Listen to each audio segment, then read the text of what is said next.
Bien, entonces ya vimos que las instrucciones de entrada son utilizadas para suministrar los datos del mundo exterior a un programa.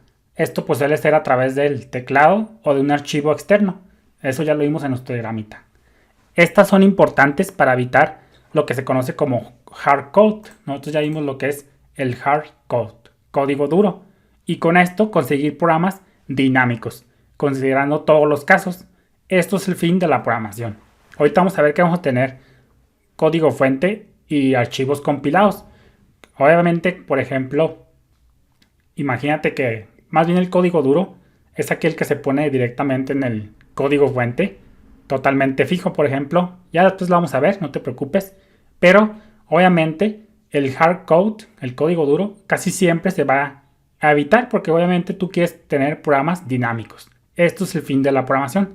Imagínate que tienes una aplicación que calcula aquí, como te dije, el área de un triángulo de cierto triángulo. Por ejemplo, una que tenga 5 de base y 6 de altura, pues pum, te lo ejecuta. Pero si tú quieres calcular otro, pues tendrías que cambiar estos valores a mano en el código fuente. Obviamente, pues esto no es bueno porque se supone que debe calcularse para cualquier triángulo. No necesariamente estar cambiando cada rato el código fuente. Pero ya lo vamos a ver después, no te preocupes. Entonces, el segundo paso de manera general, pues son las instrucciones de procesamiento, utilizadas para manipular los datos dentro del ordenador, es decir, en base a unos datos de entrada y algunos otros parámetros de tu código fuente, vas a procesarlos en su conjunto para llegar a una solución. Déjame abrir el diagrama, que lo tenemos por acá.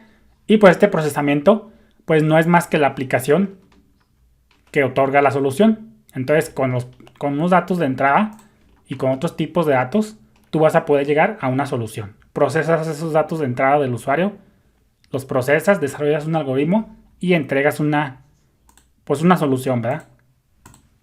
Entonces, las instrucciones de procesamiento, estas instrucciones pues nos permiten, por ejemplo, sumar, restar, multiplicar, dividir. También nos permiten comparar valores, vamos a verlo, hacer ciclos repetitivos, actuar según el resultado de una comparación. Ya cuando compramos los valores, pues podemos elegir un camino u otro dependiendo de una condición. Además, podemos mover datos de una ubicación en la memoria del ordenador a otra ubicación. Eso también pues lo vamos a ir viendo conforme avancemos en el curso. Y las instrucciones de salida pues son utilizadas para sacar la información del ordenador al mundo exterior. En nuestro caso va a ser la consolita de Windows. Tú vas a otorgar la solución. Vamos a empezar con pasos de bebé.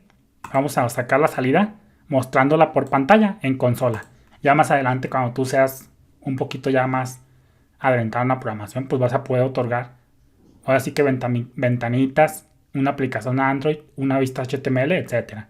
Pero nosotros para otorgar la salida va a ser para empezar en consolita. Entonces, eso por un lado. Esto pues ya lo vimos. Como te digo, en tres pasos se divide una aplicación. A lo mejor es muy difícil de que lo veas, pero detrás de las escenas, en estos tres pasos se divide una aplicación. Entonces vamos a ver ahora lo que son los datos y las variables. Ya cambiando un poquito de tema en cuanto a esto. Fíjate, por ejemplo, todos los programas de ordenador, excepto los más sencillos, se escriben para operar con datos, es lo más normal. Por ejemplo, para hacer un software para contabilidad, puedes necesitar los pagos de nuestro cliente por mes, así como sus egresos. Por ejemplo, si te piden un software para la contabilidad de un contador, valga la redundancia, pues vas a necesitar datos de entrada, por ejemplo, los pagos de nuestro cliente, así como sus egresos. Recordemos que un programa debe estar almacenado en la memoria del ordenador para que pueda ejecutarse. Tú ya sabes más o menos lo que son los archivos binarios. Los archivos binarios pues son así que los instalables. Cuando se suministran datos a un programa, esos datos también se almacenan en la memoria. Por lo tanto, pensemos en la memoria como un lugar para guardar programas y datos. Una de las cosas buenas de programar en un lenguaje de alto nivel, en contraposición con el lenguaje máquina, que casi nunca lo tocamos, es que no hay que preocuparse por las posiciones de memoria que se utilizan para almacenar los datos. Por ejemplo, cuando programas en ensamblador, yo lo vi en la universidad, pues ahora sí que tenías que estar bien atento a las posiciones de memoria con puros hexadecimales y números random. Entonces, con un lenguaje de alto nivel, pues con simple lenguaje humano vas a poder ahora sí que ubicar las posiciones de memoria. Pero tú te estarás preguntando cómo nos referimos a un elemento de datos, dado que puede haber muchos elementos de datos en la memoria. Entonces, aquí viene la respuesta. Piensa en la memoria como un conjunto de cajitas o lugares de almacenamiento. Cada caja puede contener un dato, por ejemplo, un número, un string, un true o un false. Y pues a esa cajita la podemos etiquetar dándole un nombre a una caja. Y podemos referirnos a esa caja por el nombre dado. Entonces, como te digo, pues piensa en la memoria como un conjunto de cajitas, de celditas y lugares de almacenamiento donde cada cajita va a tener ahora sí que un dato. Por ejemplo, fíjate, vamos a hacer un diagramita por acá. Acá muy rústico. Imagínate que esta es tu memoria. Aquí vamos a ponerle memoria de la computadora. Memoria de la computadora. Y todas estas celditas. Aquí puede haber muchas más celdas, así que es infinito esto.